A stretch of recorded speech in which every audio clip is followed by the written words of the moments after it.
Again, Tim, thanks so much for coming on the podcast. Do you want to quickly introduce yourself? I am Tim Miller. I'm the owner of Blur Studio, and I've directed some shit. Beautiful start. I love it. I'm very old, so I've directed quite a bit. You have done quite a lot. Yeah. I'm kind of curious, just to start out, like this is something I've tend to ask a lot of guests these days, but I'm also quite fascinated by the answers because some people I'll say like, did you always want to be a creative growing up? Like, was it something that you wanted to do immediately, or did you fall into it? And sometimes it's like, I was a lawyer for a few, decades, and then I decided to go after the thing I actually wanted to do in the first place. So with you, like, did you always want to be a creative, or was it something that you kind of fell into later on? I always wanted to be an artist, but I also wanted to draw. What would have been the perfect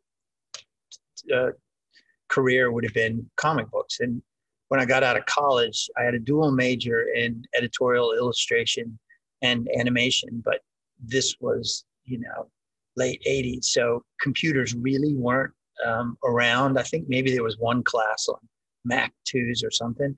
Mm-hmm. Everything was traditional animation and traditional illustration, and which I loved. But I tried to write comics, and I knew I wasn't good enough to draw them. I had an illustration style, but the command of anatomy that a really good comic book artist had, I knew I just didn't have it. But I went up to New York and I tried to get a job at Marvel and DC, emptying trash cans or answering phones, and couldn't do it. And then my money ran out and I had to move back home. I'm curious too, like, how did you first pivot into 3D? Like I've known you, but I've looked up to you. Sorry, I'm going to fucking say it. So deal with it. You didn't really look up to me when you first worked here. By the way, podcast viewers, it's late here, so I'm having a beer. That's fine, and you can call me on my shit. I accept that. Allan definitely understands having a beer. He's a gentleman who understands having a beer. I swear there was a moment where I was going to frown upon the fact that I would pull people out of the studio to go get drunk. But I've seen you drunk more than a few times, but never. You never made too big a fool of yourself. It was all right. Get by. What I was going to allude to is, like, oddly, I don't know.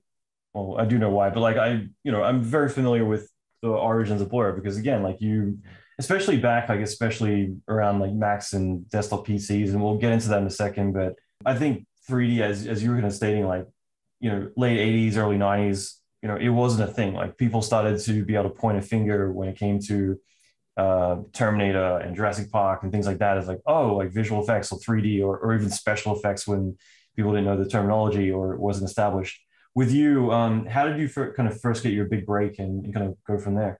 My wife, Jennifer, had a friend that worked at a place, and this was when I lived back in Washington, and he worked at a place in Baltimore that made medical films. So they would do these films where if you had something like glaucoma, you would sit down and watch this film in the doctor's office that would tell you about it. And they had quite a big business of that. And they used this computer called a Dubner 20K, which it had 10 megabyte discs that were like the size of pizza boxes. Slide them in, 256 color paint system. And that's what, and I had an illustration portfolio, and they said, do you think you could learn to work on this thing called a computer? And I said, yeah, fuck yeah, I can. I'm smart. I can learn anything. And then I started using it, and remember, 256 colors, nothing fancy. But I immediately thought, holy fuck, I'm in the future. This is the greatest art tool ever invented. And it was amazing. And then the following year, the first year I was there, we got a 16 million paint system with much more capability.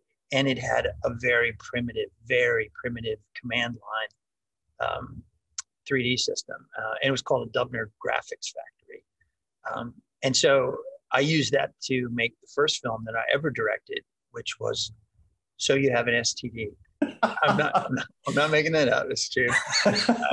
I filmed these naked models, and I did these sort of push-ins, and then I wrote some code that would like take every frame and scan it into the computer and make it look like a painting. And it was super fucking artsy and super fucking pretentious, but I mean, it was great. But the cool thing was there was only one computer. So there was a guy there already, and he worked on it during the day. So I got to work at night, and I was by myself in this big ass building, and everybody went home at 6 o'clock, and I was there by myself till 6 a.m.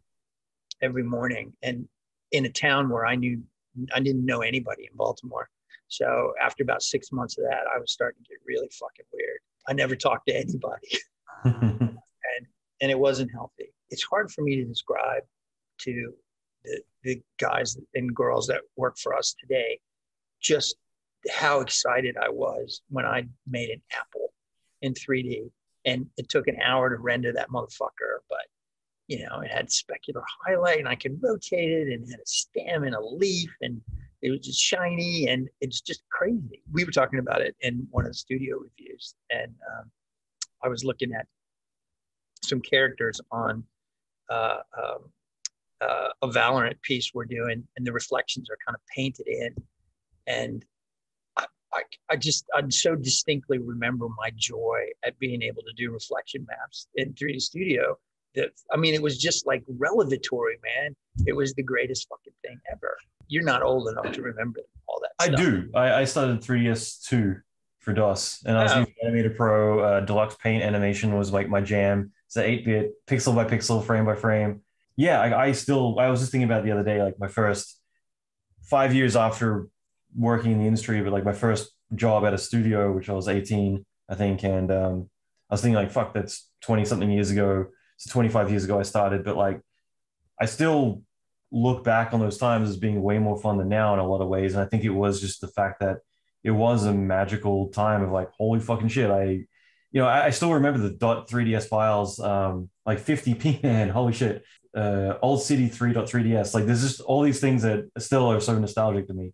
It might be just as magical for people today, but it really was this really unknown territory. And I was doing mostly 2D stuff on a paint box like machine. And when I came out to then I got a job in DC at a post house, and there was a Wavefront guy. Remember Wavefront, right?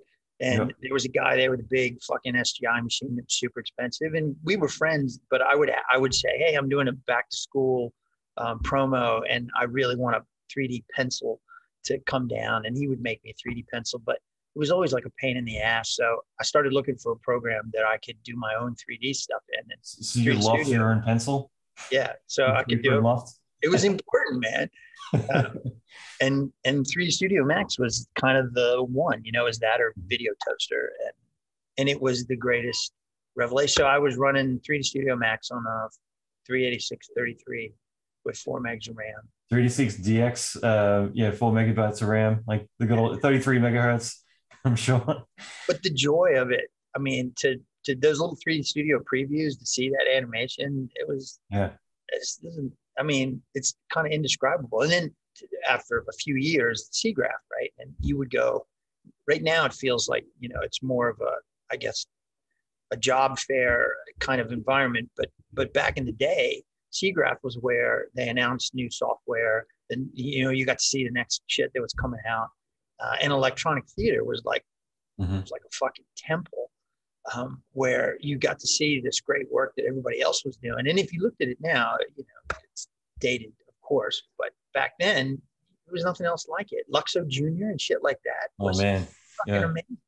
It's kind of funny. I was talking with Lewis Castle. He's one of the founders of Westwood Studios back in the day, and like to me that was just like a fun, like just I consider him a friend now, but it was just at the time just fun nerding out about Command and Conquer and the stuff like Dune, all the stuff that they were doing back then. Just because, again, like the first email I ever sent was the Westwood Studios support to say, "Can I have your 3D scene files so I can mess around with them in Max?" Which obviously the support didn't have access to them, but like that was my first ever email, and they replied saying, "If I could, I would, but we don't have those files." I think we did some Dune stuff, a Dune cinematic. Because we had a supervisor, Aaron Powell. Oh, Aaron Powell. Yeah, that's right. Yeah, who was from Westwood. And I think that on that Dune cinematic, we used the first piece of mocap ever that we'd ever used. Yeah, so many memories of that stuff. But There's a lot of cinematics in the past, but that was at Blur after I'd gone to work at ImageWorks, which was only like 70 people when I started. I was friends with the producers. I don't know why, because I was like 14 at the time, but I was friends with George Bard and all these guys who were producers at Activision. And again, it's just so weird to look at that, because I remember like Gabe Newell and all these people like Cliff Brzezinski. They used to reply to my emails when I was a little fucking kid. I'm sure they have no idea who the hell I am now, but like at the time, it was just so weird how small the industry was. But I remember Dockery was one of the Cinemax you guys did. I remember them complaining at the time how expensive Blur was, but it was more that they just don't understand how much fucking work goes into this stuff. It's true. Dave Wilson has a thing from when he was in South Africa, and he wrote to Tim Sweeney. He was like a kid in high school wanting to do games, and Tim Sweeney answered his email, as did, and then Cliff later, when we had when Blur was more established. But these guys, you had access to all those folks. Ed Catmull came down to the studio one time, and wow. It's just, you just wanted, like, I'm not worthy. I felt like I was giving the admiral of the fleet a tour of my shrimp boat. But it's funny because he had this little smile on his face, and I said, what are you smiling at? And he goes, I remember when it was like this. I think we were probably, I don't know, 50 or something like that, 50 people, versus whatever Pixar was at the time, 3,000 or something crazy like that, where it's just a different vibe. I kind of like every stage of growth at Blur. It was cool when it was 3 of us, and it was cool when it was 12 of us, and it was cool when it was 60, and it's cool now, even though I sometimes don't know everybody's name. I mean, again, it's to a scale. I swear, if you had a family that big, you're still going to forget the names. Let's touch on Sony for a second. Like, what was that like? Because if I recall, and again, like, I should probably do my research, but what was it like at Sony at the time? I had a buddy that worked there, Jerome Chen, who was visual effects supervisor, who still works there now. He's one of my oldest friends. We met at a SIGGRAPH chapter meeting back in DC. And then he moved out here, took a job at Celluloid Group, which was a place that did like visual effects for music videos. And he was a TDI dude, 3D guy. Anyway, he went to work at Sony, and then I was visiting him, and I came out because he said, "Hey, come out here to LA. It's cool." And back then it was like the center of the computer graphics world. It's not, now it's everywhere. But I happened to be visiting him and showing him something in the machine room that I was working on at home in 3D Studio. And the fact that you're saying machine room is bringing me back. But anyway, Animator Pro. I was showing him something on Betacam, if that brings back more memories. And Tim McGovern walked through and said, "Hey, what's that on the monitor up there?" And I said, "Oh, it's just this thing I'm doing at home for fun." And he said, "Are you an animator? The animation's not bad." And I said, "No, not really. I'm a compositor, kind of." He said, "Well, we need animators. You looking for a job?" And I said, "Sure." Mm-hmm. So I went to Sony, and I worked on this film called Hideaway with Jeff Goldblum, and I was an animator. And then they were doing Johnny Mnemonic in the PC department, which was the previous department. And I'm a huge William Gibson fan. But I had gone into the SGI department, the big heavy iron 3D thing, thinking, "Oh my God, now I'm going to work on with the best tools and everything." And I was so fucking frustrated. I'm like, all this fucking, I had my computer and hardware on my desk cost about $100,000. It was crazy. And I could do 75% of it easier on my PC at home in 3D Studio. And so I was like, fuck this. I thought I was like, elevating myself into the temple of geniuses, but it just wasn't cool. And I saw the writing on the wall, like PCs are going to take over everything. But anyway, I went to work on Johnny Mnemonic. I got to meet William Gibson. I did, the kneeling, I'm not worthy thing there. And then later I got to develop Neuromancer for a while. Ultimately, I lost it when Fox went to Disney, but it was great because I got to talk to William Gibson every fucking week. It was great. That's so cool. And I love the full circle too. What were you comping on? Was it Quantel back then, or what were you using? I was using this French system called Gertris, Gertris, Gertris Image. And its claim to fame was it had multiple layers of 422. So all these layers that you could animate in real time, all with their own key channel. So you could do like, commercials with type over top of them. And you could have multiple video sources and it would all do it in real time. There was no rendering. Mm-hmm. So it was pretty cool. And I had a pretty steady clientele in the commercial world, and people would come and book your room for the day, which was like, $600 a day or something like that. Cheaper than Flame or Inferno, that's for sure. Yeah, a little cheaper. Inferno wasn't really around. When I left Blur, I got a job. I went to Sony, and then I was going to leave Sony, and I had a choice of being a Flame operator at Planet Blue. I had a job offer, or I could start my own business at Blur. And the idea of going back and working in commercials was enough to just make me go. I'm with you there. From memory, I think when you started Blur, you took a $20,000 loan from your father-in-law. Is that right? Excellent memory. You got the amount right. It was my grandfather-in-law, but very close, very close. I should probably do my homework, but I'm literally just like, no, oddly enough. Fucking care. That's pretty close, Allan. Good job. Yeah, and we bought 3 computers. We bought Pentium 60s, I think, at the time, with probably 24 gigs of RAM. 24. No. It would have been like 4 or 8 megabytes of RAM. Yeah. Back then, yeah.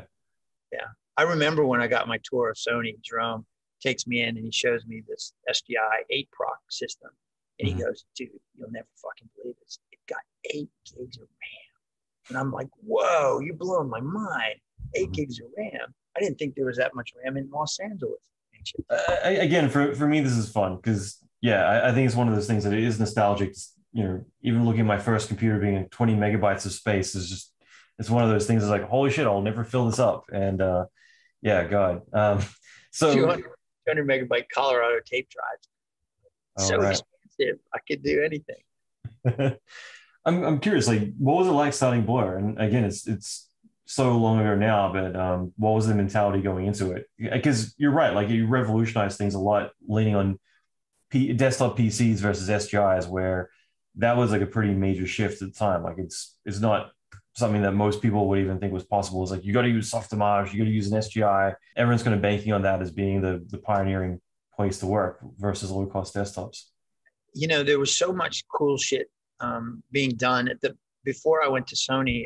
The post house I worked at, which was called Action Video. They all the dudes doing Babylon 5 would lay off their work to tape there. So I would go back to the machine room and I'd see these frames coming in off an exabyte tape, one by one of these cool spaceships. I'm like, I want to do that. I actually worked on the Babylon 5 pilot doing rotary laser shots. Jeez. Way back in the day with Ron Thornton. But anyway, I knew I wanted to do that stuff. And when I was at Sony, I didn't have this desire to be an entrepreneur. I just wanted to do interesting work. And so I tried to get Sony to do more interesting work in the PC department, but it just wasn't in the cards. So I talked to a few other people in the department that were fellow nerds, and like, David Stennett, Dave Thompson, and a couple of others. Kat Chapman was the producer for the department. And so I said, why don't we just start our own company? We'll get some PCs and we'll get some work. How hard can it be? And that's what we did. And the truth is, it was really hard, but nobody starved. We didn't make any money for a while. I'm curious too, like, what were some of the first projects that you guys worked on, if you can go back that far? The first project we did was, remember a movie called The Net with Sandra? Oh yeah. I just watched that recently. It's painful to watch, but I just watched that again recently. I'm sure it was. But right at the beginning, the Columbia logo comes up and a little mouse cursor comes and clicks on it. And she kind of fuzzes out. We did that. And that's it. That's the only thing we did. But we got $11,000. That's great. That was the first job. And then we did, we would do whatever. And it was all cool because it was your own thing. We did some visual effects shots for The Outer Limits. I used to love that. Which you can't imagine these days, but there was this tracking shot that was like a dolly shot going around this young girl who was in a bed, and she was supposed to heal from these hideous burns to clean to her pristine face. And they shot the makeup version and then shot the clean version. But this is not motion control. It's on a dolly track with like some little bumps in it and stuff like that. And I'm trying to track this with not tracking software, but just keyframing the camera in 3D Studio Max. I'm not ashamed to admit that at one point I went outside and cried, just because I just couldn't get it. It was so frustrating. It was days of trying to, and I'd render it and I'd track it, and there'd be some little kind of. Were you using like TCV curves back then, or something like that? Oh my God, it was just fucking the worst. I totally forgot until you just said about painstaking. This is fun for me because I'm just totally nerding out about like back when I actually cared so much and loved VFX so much, and now it's like it's fun, but I feel like the magic back then was different. But you mentioning that reminds me of Deep Rising, which funnily enough, I think I was probably like 20 something. I reached out to Tim Montijo because I know he was one of the guys who worked on it. I hit him on an ICQ of all places, and he was like really standoffish at the time, but like he ended up buying a lot of my courses later on, and we've gotten to know each other. But Deep Rising was the same kind of thing, like doing the shot that nobody else could really pull off at the time. Well, not to take anything away from Tim, but Tim ultimately was defeated by that shot, and David Stennett took over. I watched him with a tenacity and focus that I would never have. For, I don't know, 2 or 3 months, he tracked that. There was no tracking markers or anything on that shot. And the guy's shaking all over the place. Half-digested Billy. Yeah, half-digested Billy. And David just relentlessly tracked this. There's no tracking software back then. So he just did it all by hand. And then where it was off, he used elastic reality to like warp it on a frame level just to, fix those last little bit. It's fucking amazing. Unbelievable focus. I used to love elastic reality. It was like, again, because morphing was the big thing in the early 90s. So, naturally that was the shit. I had every little program you could buy if it did one thing, like some, specific little thing, I had it. Because that's how David Stennett and I, the other founder, became friends, because every day I would come in and go, oh man, off the BBS, I got, this this cool plugin. And he would go, oh man, well, I got this one that does waves. Not waves like water wave, waves like a sine wave. A sine wave, through a mesh. It was a magical time back then. Like I still remember a lot of the, Johnny O and all the plugin makers, obviously Gary Yost back in the day. Like I still have something I did in DOS lurking around somewhere on some drive somewhere. But Gary called, I talked to him every once in a while, but he called me. I hadn't talked to him in a few years, but he called me, I think when LDR2 came out. And Gary, if you're watching, I'm sorry, I don't think I called you back. I owe you a call. but he called, and it was a really nice message of, I've been watching you guys for years, and I'm really proud of the work you've done. And, Max is still alive in the studio right now. I can't use it anymore, but I wish I could. I shouldn't say it, but like I actually genuinely was considering installing Unreal to do some photoreal shots, just to kind of talk to some artists about, you got to do it this way. But I haven't done 3D in at least 6 or 8 months or something like that. I got such itchy fingers watching the Unreal stuff. It's hard to not want to get in there and do that. I do want to get in there and do that, but I can't. I was chatting with Aaron Sims over at Aaron Sims Creative a few weeks ago, because he just did a short film in like 6 weeks, which is crazy. And is this still surprising me he's on the box, because there's so many friends of mine who are studio owners where I'll come in and see them doing shots, and it's like, what, you don't have time for shots. Like, you're the bottleneck if you're on the box, but it's one of those things that you still want to contribute. It's like, for you, like, what's that like to want to be like, hey, like, let me get on and do something? Oh, well, if it's not Photoshop paint overs, which I can still do, it's pretty much. Sorry, but you are the original pixel fucker. I have the pixel, but it's not happening anymore. I can't. We were doing this thing for David Fincher, which the world will see sometime soon. And I was trying to explain this thing. I said, it's so simple. I'm just going to build it in 3D. Oh my God, it was pathetic. And I was genuinely sad for how pathetic I was, because I was like Mr. Hotkey, fast on the keyboard. I was very proud of my skills, and they're completely gone. But I wish I had time to learn. But you're right. You're a bottleneck. If I'm doing that, I'm not doing what I'm supposed to be doing, which is trying to help everybody else. Still hard to let go, but no, that's so cool. It is hard to let go, but I don't. It's not like we're different people, even though we're older. In my case, a lot older. But I still get a lot of joy out of watching everybody else do it. Being proud of the work. Every day I'm proud of the work that comes through. Essentially you've nurtured so much talent that's come through the studio. And again, like you still have so much phenomenal talent there that continues to, the reason why you guys are doing amazing stuff is because you have this huge talent base. But I remember Daniel Ferreira, if you remember him, like he's, I think he's a VFX suit for Sega in Japan now, but like we used to joke around, like Blur is like a gym. You go there whenever you want to like get buff, because it's a place that's going to push you, versus there's certain places where it's like you hire talent from bigger studios that they're a bit softer.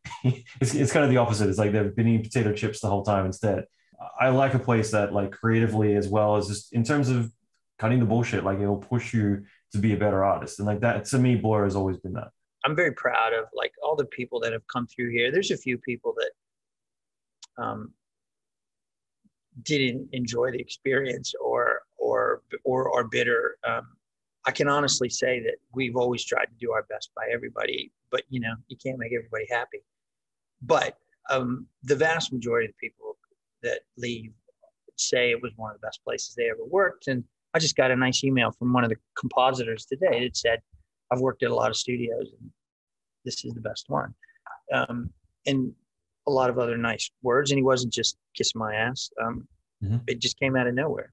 And we just brought back one of our animation supervisors that left 10 years ago to go to Disney. And people come back, and we're working with Jeremy Cook again, because he's down working on a game for Wizards of the Coast, but cool. We're working with him. And so, there's people that come back into our lives, and it's really great. Jeff Fowler, who directed Sonic, his desk is still right next to mine, right here. He won't let me give it away to anybody else. So, I'm pretty, I get a little teary. I'm pretty proud of that sort of family feeling that we've had over the years. But I don't, but sometimes I read people go, yeah, it was the hardest place I ever worked. We had a little bit of a sweatshop rep when I was in charge, the creative director, but I think it's better now. But I always think that there's that sweet spot of if you don't have a little bit of push behind it, if you don't have a little bit of pressure, nobody ever makes their best work with too much time and too much money.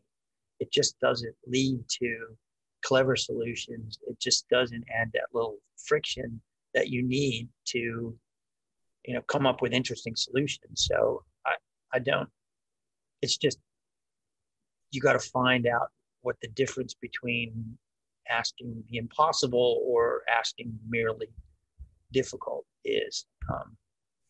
And, it's not for everybody. And sometimes people want that easy job. This will never be that.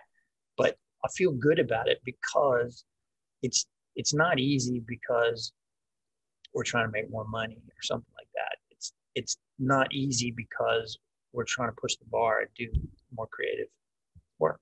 Yeah, I think you kind of alluded to it there. Like I feel like a sweatshop is unrealistic expectations. A place that's going to make you better is, it says it all just right there. A place is going to push you to go from being mediocre to great or good to great. That's what you should strive to do. Like I've had people email me where it's like, I just want a job where I just got to push a button. I shouldn't need to do all this extra work. And it's like to rationally break that down, it's like, well, yeah, you could get a job where you're going to push a button, but eventually, like, you will become that button. And what happens when there's a cheaper button or whatever? Like, you want to push, like, you want to, just as a human being, you want to strive to be better. And if you go to a place that's going to lower the bar rather than raise it, then like, what's going to happen? You're going to go in decline. People want to be challenged, but Yeah. I won't mention studios, but occasionally people will leave. Let's say it's a character modeler, and if you have 45 days to do a hero character here, I'm just making that up. Character modelers watching the show, don't hold me to that.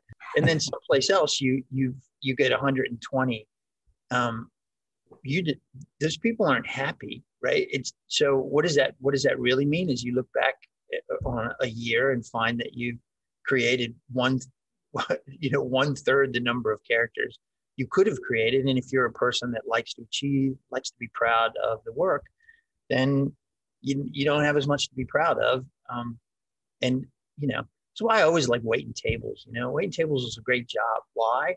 Because you're constantly engaged, you're busy, you're active. If I was working in a toll booth or something, well, maybe I'd be reading a book there and that'd be all right. But you know what I mean? Those jobs that you've had, I was a lifeguard for a while, and looking at girls in bikinis is great. But after a while, you're like, fuck, this is boring. And then I'd rather wait tables, which doesn't make sense.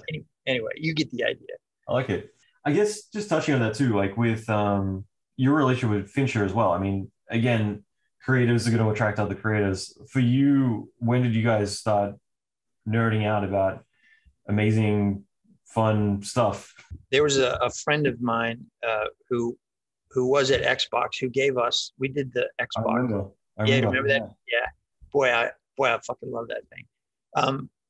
But it's your style. Sorry to say it, but like, that Xbox thing is so your thing.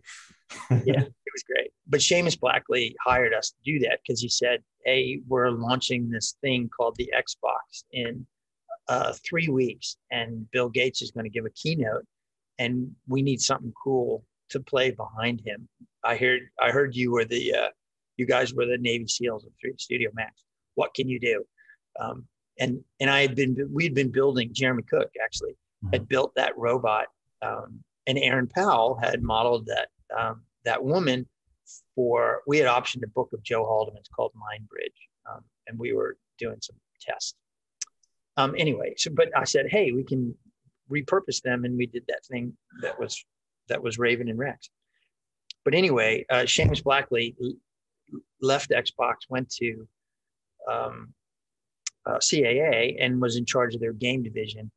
And I don't know why. I don't know if I think Fincher approached them because he was at CAA at the time, but he wanted to do a game about what would happen if a 12.0 earthquake hit Los Angeles. I think you were a FedEx guy caught in a elevator, and you had to make it out. And you could choose to help people or not or whatever. And so I think he pitched this idea to CAA, and they said, well, you should do a proof of concept piece, and the people who are best at that is Blur. And so he came down, and we met, and we just hit it off. He liked the vibe of the studio. He liked the very artist-centric way we ran it. It's not, you're not meeting with people in suits. It's just me with no shoes. You worked with us at that studio. It was 589 Venice? Yeah, the Abercrombie. We're Vices now. I love that studio. And so anyway, we just hit it off, and he said, what do you want to do? And I said, well, I got this movie at Fox that I'd really like to do. And, and some other stuff, which was Rockfish.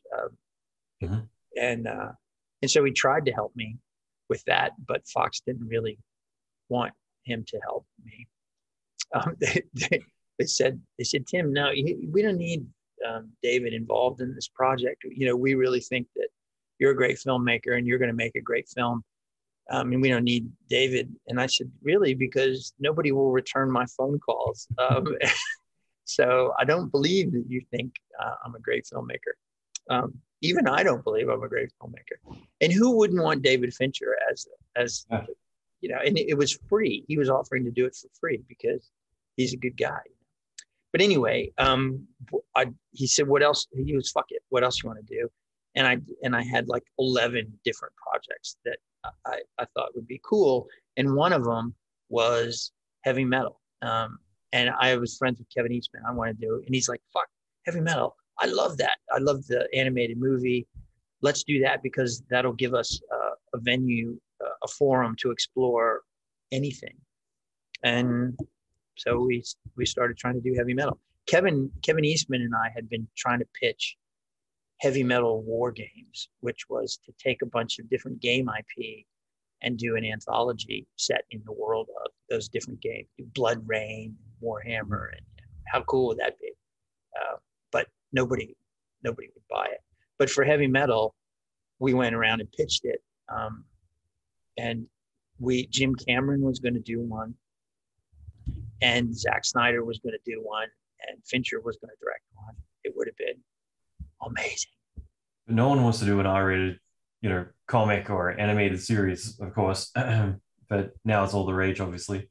Yeah, well, we were a little ahead of our time, but right. It would have been cool. Some of the stories that we developed for heavy metal have been in Love, Death, and Robots, like Snow in the Desert that Unit did.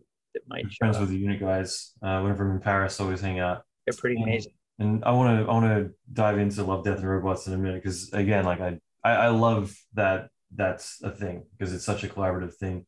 For anyone who's not aware of Kevin Eastman and Peter Laird, those names became kind of engraved in my brain from probably 8 years old or something because of Ninja Turtles, obviously. So yeah, it's amazing how many IPs that Eastman's touched that are pretty epic. He's a great guy, Kevin. One of my favorite people. I did the greatest presentation of my career for that show. I mean, I don't think I love it.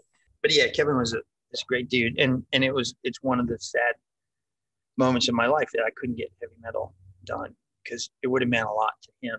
But anyway, we couldn't, and even with all of those people attached and a $50 million budget, nobody would touch it.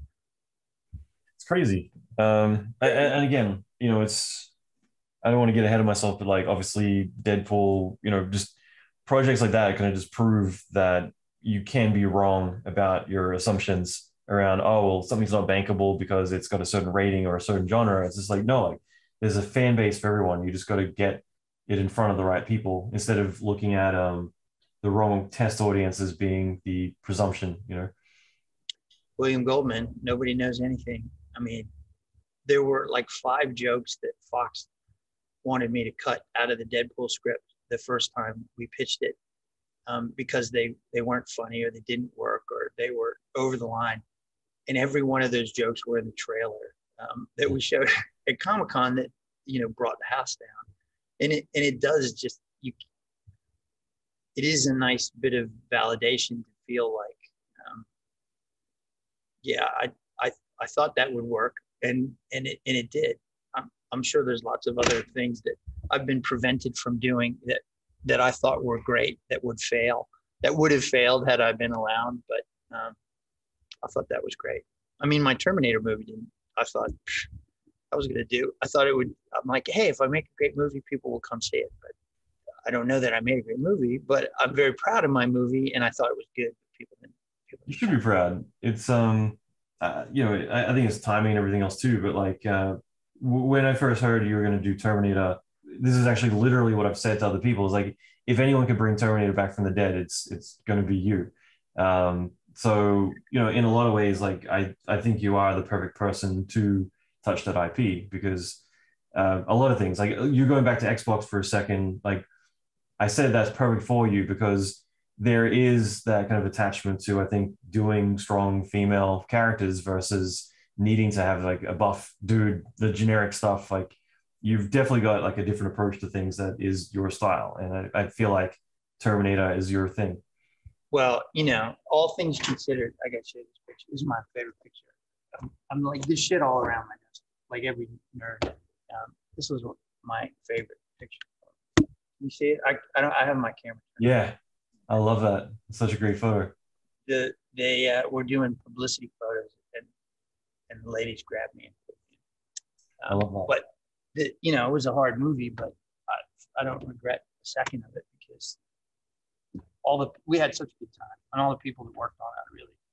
And I tried my best, but what are you going to do? I think, who knows why shit doesn't work.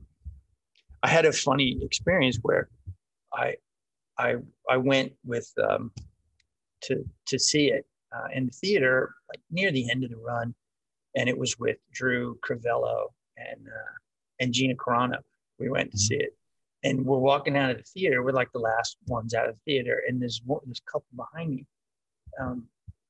The woman says to her husband, she's like, I kind of like that movie. And the husband's like, oh yeah, it's just getting fucking bashed online. I don't know why. I thought it was kind of fun, but it's really getting beat up. And I turned around and I said, can I give you people a hug? Because I've had a really bad 2 weeks. And it's just nice to hear somebody say that because it had really been getting shit on. And we had such bad luck too. Like, well, I'm whining here, but the premiere, the flyers in LA that shut down the premiere. But it was actually kind of cool because I asked IMAX if we could, everybody's family was in town. Like Linda's daughter was here. Mm-hmm. The cast all had family in. So my sister came out. And so I asked IMAX, I'm like, would you screen it for us? Because they canceled our premiere. And I just got some, shitty champagne and plastic cups. And they screened it at Terminator for us at IMAX, which was the only time that Linda saw the movie because she didn't want to see the movie. I'm like, you're fucking seeing the movie with me. But it was great. It was probably better than any premiere could have been. But anyway, I was sad that one didn't work out, but I learned a lot. Just to touch on that, like if we encapsulate it in a short version, but like what was it like starting the discussions around Terminator and also all the way through production? I mean, I got to imagine that's a fucking amazing experience to go through, both because I know I can assume well enough with you that is kind of like a dream come true to get to reign on a Terminator franchise. Terminator 2 is one of in my top 5. So sure. Yeah, I mean, it's pretty unbelievable. I'm the luckiest nerd on the planet. I mean, look at what I've gotten to do. The studio is such a satisfying thing to have. But on top of that, Deadpool, which was like the lightning strike happening during the lottery win, happening during the orgasm with the supermodel, all the same time. And perfectly worded. I love it. And, it doesn't, you don't get any luckier than that. And then, Love, Death, and Robots, and then Terminator. And okay, Terminator only made 270 million. But fuck, just to get the chance to fail on a Terminator movie is pretty lucky for a nerd. Even just initially the preliminary talks about it. I mean, well, having to come up. When I was finishing Deadpool, it wasn't finished yet. David Ellison from Skydance came over to visit with a writer friend of mine, Lita Kalogridis, and wanted to talk about a project. And I showed them the rough cut of Deadpool. It was maybe 3-4 months out from being finished. And David really liked it. And we started talking about movies and stuff. And Terminator came up. And of course I said I loved it. And it was one of his things that he always wanted to do and felt like, Genesis just hadn't been what he hoped and wanted to take another shot at it. And would I be interested? I said, well, of course I would. And I'm lucky to be able to say I've had this experience. But I was 50 when I directed Deadpool. So I had been trying to direct movies for quite a long time, first animated, almost always it was animation. I wanted to do animation. And then suddenly you get lucky at 50 and then you get somebody said, "Hey, how would you like to do a Terminator film?" It's a surreal fucking experience, because a year ago I was begging, like, I'm not going to say that on your podcast. What do I have to do? How do I have to prostitute myself to get a movie? And here somebody is offering me a Terminator movie, and offering me a Terminator movie in a way that is making me not feel like they're doing me a favor.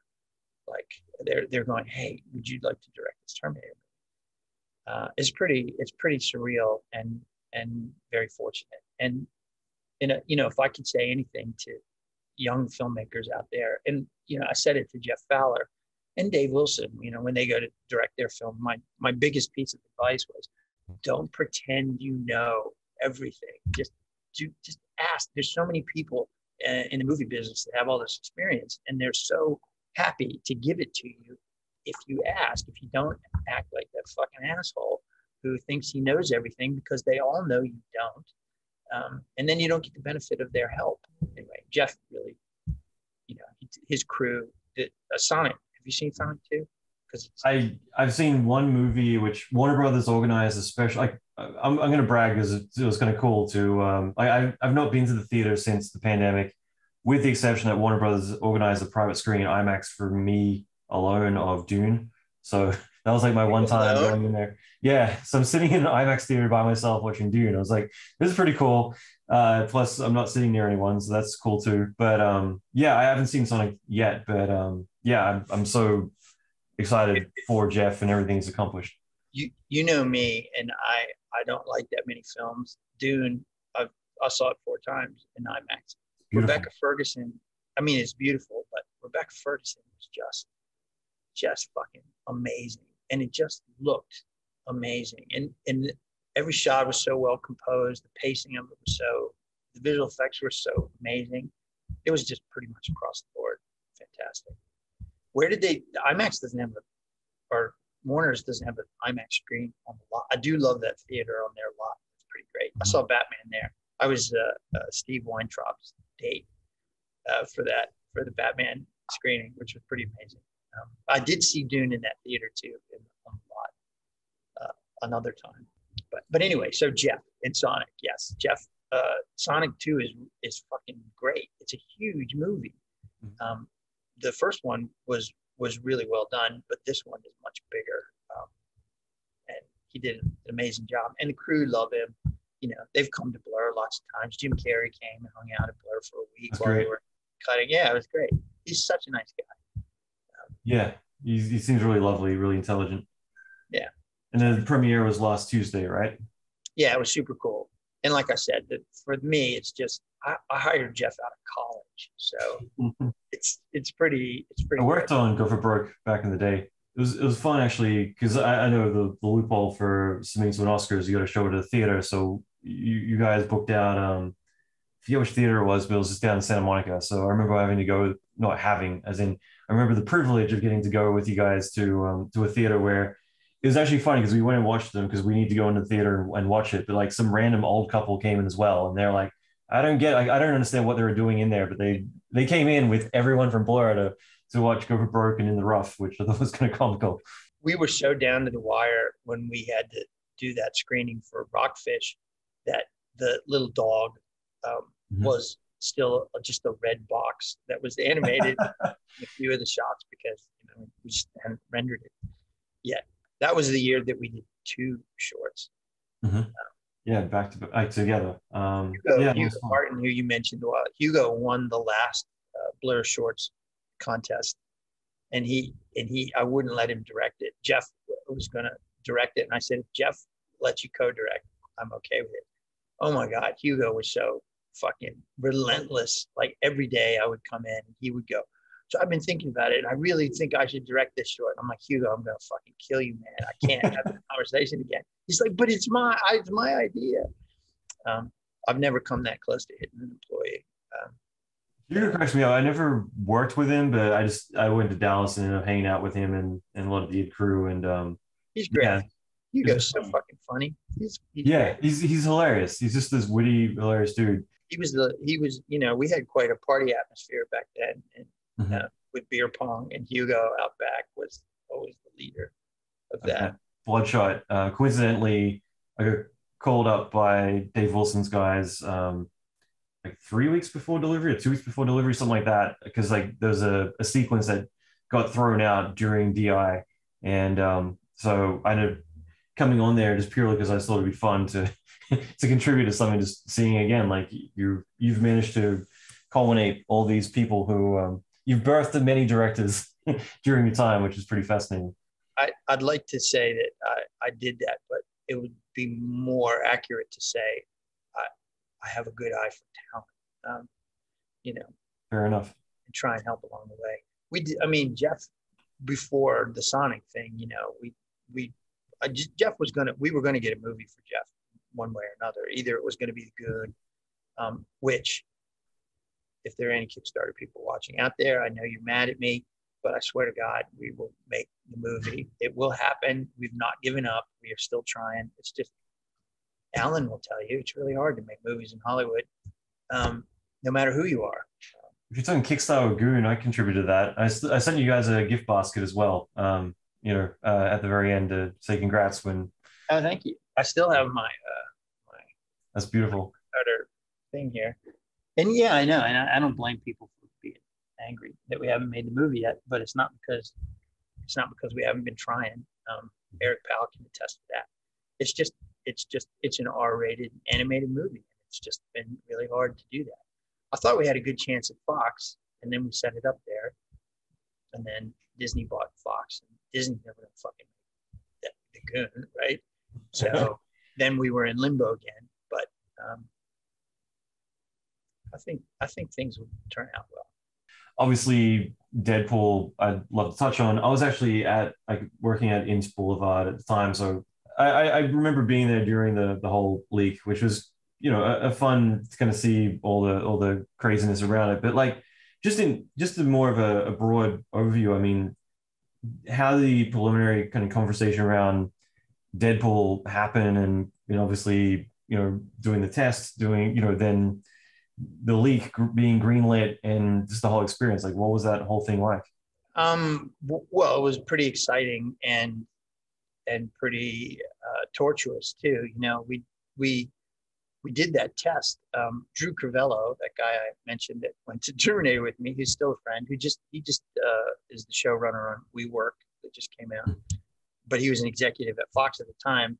I really liked him, and he came down to try and get me to help with another Fox project,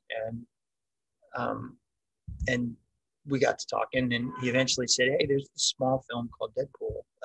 Would you I can't get you on a big film, but I think maybe you could direct something like that." And I'm like, "Oh, I read the script. It's amazing." And so I had to meet Ryan, and I had to meet Lauren Schuler Donner and meet with the studio. And, I think the only reason I got a shot at it was because nobody gave a shit. At that point, they didn't think it was going to happen ever. And so, why not let somebody else give it a shot? And so we did that test as a proof of concept, and they really liked it. They really went over well. And we did a lot of work on the script with Rhett and Paul and Ryan, and we did that mocap and the test. And then it gets to that point where you've got a script, a budget, and a test, and you present it to the studio, and they passed. And they were very polite and respectful about it. And then for the next 5 years, I would write an email a month and said, please, please, I'll wash your car. I'll come over to the lot, and whatever. And they would always say, we respect your passion, Tim, but we don't think the movie is going to happen right now. And, it was nice that they answered my emails. But eventually, yeah, it was a couple of things that happened sort of all at once that made Deadpool happen. One was the leak, which, I won't really talk about, but I didn't do it, but I know who did. And I'm very grateful to them for doing it. And I will pay them back somehow, someday. and their rationale for doing it was very good. But anyway, that happened, and it kind of broke the internet. Emma Watts really came around to the notion that R-rated movies could be an area where Fox could kind of own the landscape, different from Disney and Warner Brothers, who weren't ready to do R-rated movies at the time. Emma's a very smart and savvy studio executive, and she saw that as an opportunity. And then Simon Kinberg came on board, and he was kind of the Marvel gatekeeper, and Simon was great. Through all that time, Rhett and Paul, the writers, they thought Deadpool was the best script they'd ever made. And we would scheme constantly, the three of us, to go and try, what if we did this? What if, I got Jim Cameron to write an email to Jim Giannopoulos to get us a chance to write a PG-13 script as a Hail Mary. But it was Rhett and Paul who said, look, we know Simon Kinberg. What if we brought him on, and what if we wrote him and tried to get him involved? And that's what they did. And Simon read the script because they're friends with Rhett and Paul, and he loved it and said he'd help. And it was kind of all of those things coming together. And then I got a call from Emma Watts and said, hey, come over to the studio. We're going to date your movie. Let's have a meeting. We're going to date your movie. I'm like, what is that? What does that mean? Date? I don't even know what that means. And she said, Tim, it means we're making you fucking movie. And I said, oh, okay, great. I'll be right over. But when the leak happened, I was just coming back from Comic-Con. I just gotten off the train, and my phone starts blowing up and saying, dude, the Deadpool test is leaked. It's leaked. I was like, what the fuck is going on? And I was horrified because I thought Fox was going to put me in jail. But they didn't. And there we are. But it was great. I mean, if all that hadn't happened at the same time, who knows if it would happen. Very lucky. I still remember, I think you said this to the team, but it was like Fox Security said that, shit, it hit the fan, but really cool test, by the way. Well, the funny thing was that, like, the first one that leaked was a really bad. It was looked like it had come off somebody's monitor, which in fact it had. And then a really nice high-res thing was leaked, and Fox Security said, Mr. Miller, do you know anything about this high-res version of this? And I'm like, I don't know anything about it. And they said, well, it's coming from your server, so you should know something about it. And then what I found out was there was a bunch of people that had a link to it, like, agents, various people's agents around, and studio people, and somebody, once the initial link happened, sent that link out that then got distributed. I don't know who did that, but then it was out there in all its HD glory. It was cool. I was always really proud of that test. Yeah, I guess it's just weird seeing 100 Darrens sitting in a car. Darren's face has been in. He was at the Sonic premiere. It was the first time I've seen him in a while. He's a mocap stunt coordinator. But Darren's in a lot of cinematics at Blur. Yeah, I mean, from the Batman. We had his scan from the Batman. Remember that one we did with Hugo Strange? He was tied down in a chair being tortured. I've seen some of his acting reels as well, so I'm just curious, like, knowing that this is a huge endeavor for you, like, what was it like wrapping the film and knowing that you would, accomplish, like, creating your first feature? I'm not really good at celebrating those moments. It was certainly an emotional moment with the crew, because you're in a foxhole with people for quite a while. It's, making a movie is very intense. And it felt great, but I had nothing to compare it to, right? You don't have any idea if you fucked it up or did something really good, or completely your career is over. So it's kind of, there's a lot of warm emotional feelings, but I didn't feel like, yes, I nailed it. There's not a day I walked off any film set, Terminator or Deadpool, and thought, I did a good job. Every day I thought, I just think like, fuck, I should have got that shot, or how did I miss that moment, or man, that took too long to do that setup. But I did feel like, I had a good experience with the crew. And like I said, I always ask, how I'm doing. Could I do better? What should I do? I remember Emma Watts called, I don't know, maybe 30, 40 days into the shoot. And I thought, first time director, they're going to be all over my ass from what you hear, but they really left us alone. And Emma called checking in, and I said, is there anything I could be doing better? Is there anything? And she's like, the dailies look great and there's no drama. And from what I hear, everyone's happy. So just keep doing what you're doing, which is fucking great. But anyway, I was so lucky to get that chance. And the film just went really well. Everybody was terrific. I love that.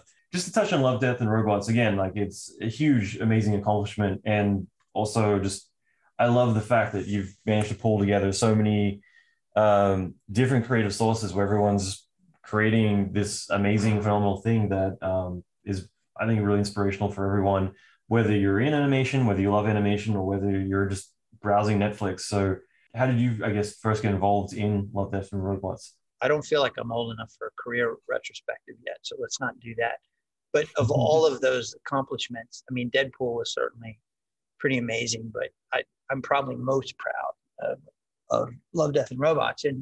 And because, animation is my roots, and I love short stories. And unlike Deadpool, which, you were here, so we involve blur and in the movies we make too, but Love, Death, and Robots is blur. And it was our idea. And so anyway, after Deadpool, Fincher said, let's try and make heavy metal again. But eventually we couldn't for various reasons. And we just went to Netflix and showed the blur reel on an iPad and said, we're going to do 180 minutes like this. And that. Yeah, that was a weird meeting because Netflix didn't have, they're so data driven. Nobody was doing anthology, let alone adult anthology.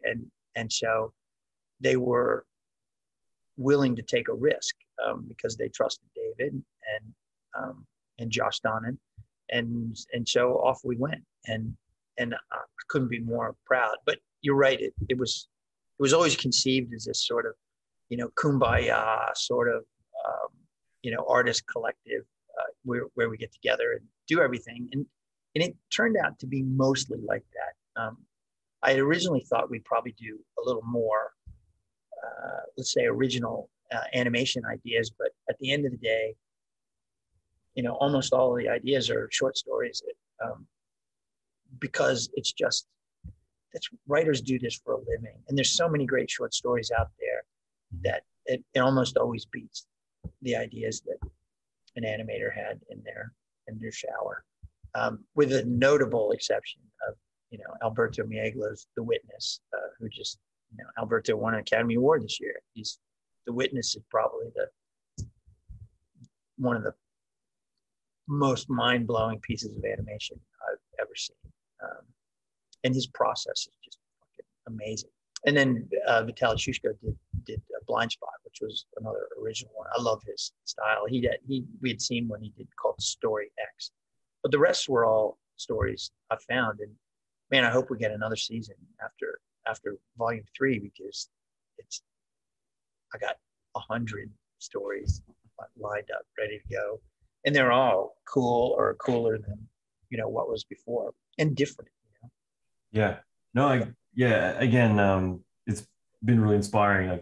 I love all the short stories, and yeah, some of the ones that you've been directly involved in, particularly, and that's not specifically because of you, but like just those are the ones who stood out for me.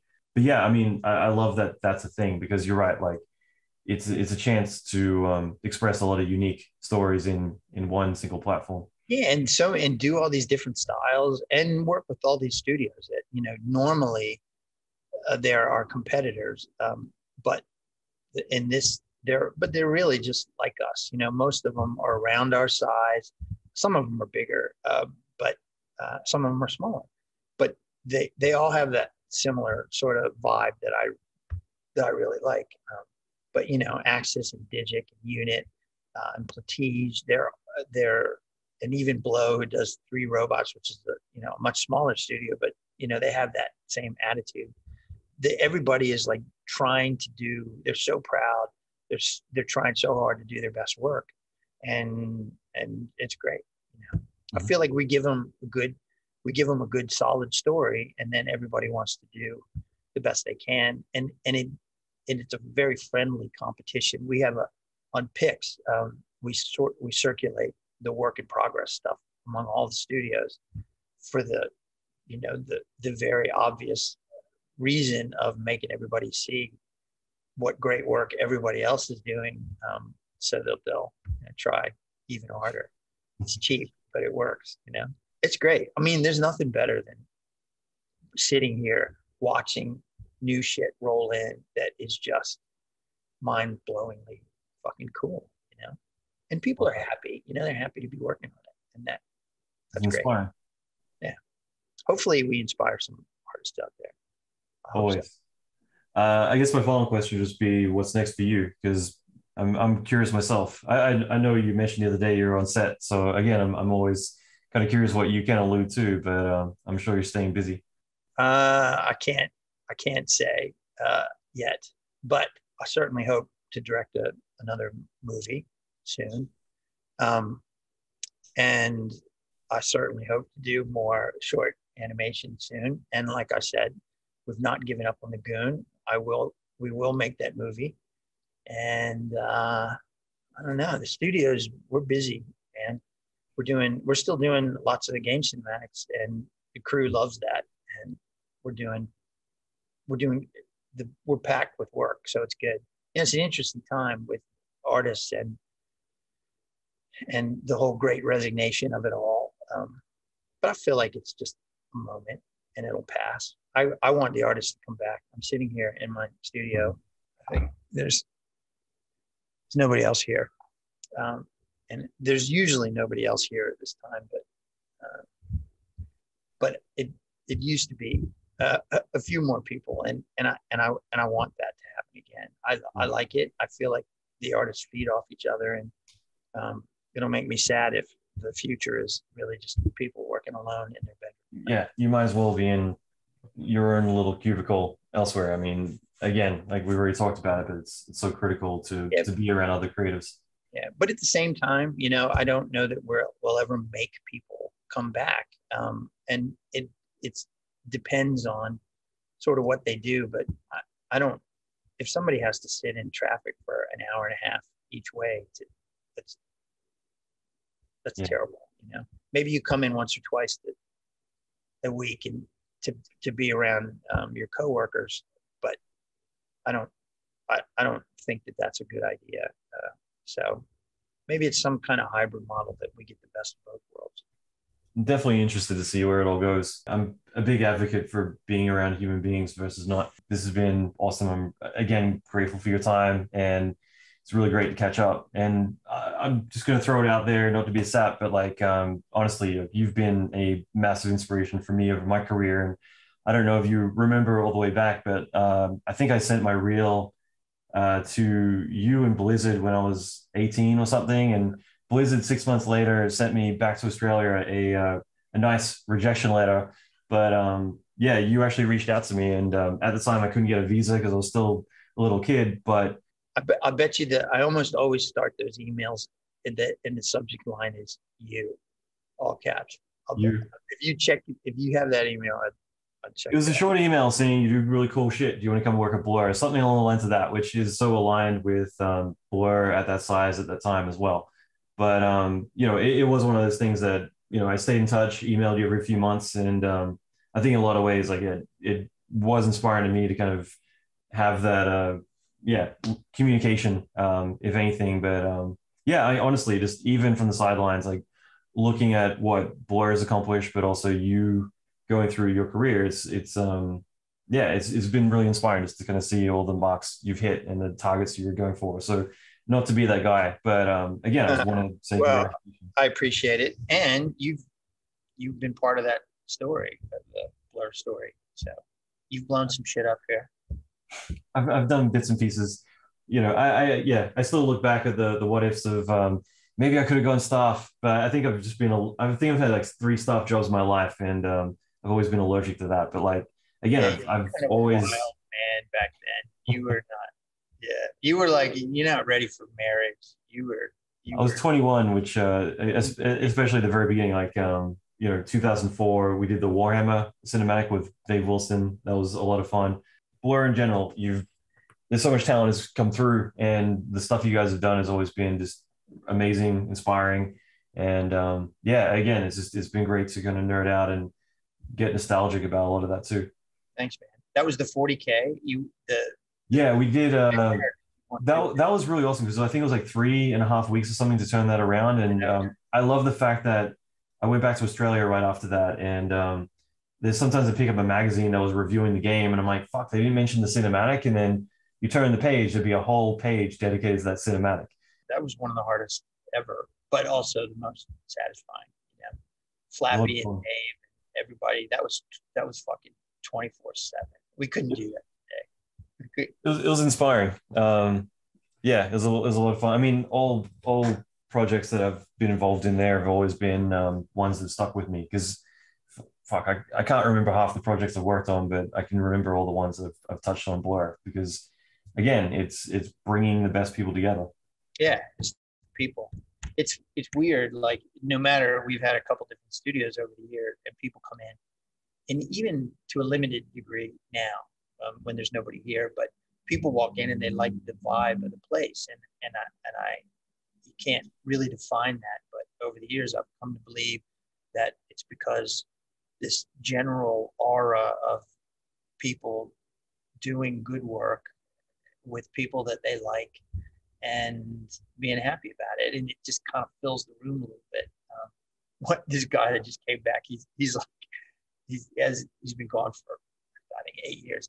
He's like, it smells the same. This is a different building. It was the other one, it was the one on Venice that he worked at. He's like, but it smells the same. I'm like, is that a bad thing? He's like, no, it smells like home, kind of.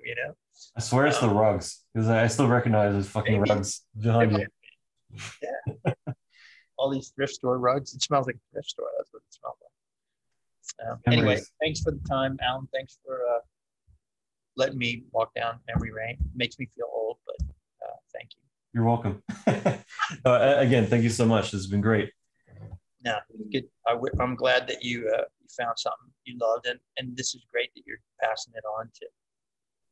Not this particular conversation, because I don't think anybody learned anything valuable here, but in general, you do a good thing for the community. So well done, sir.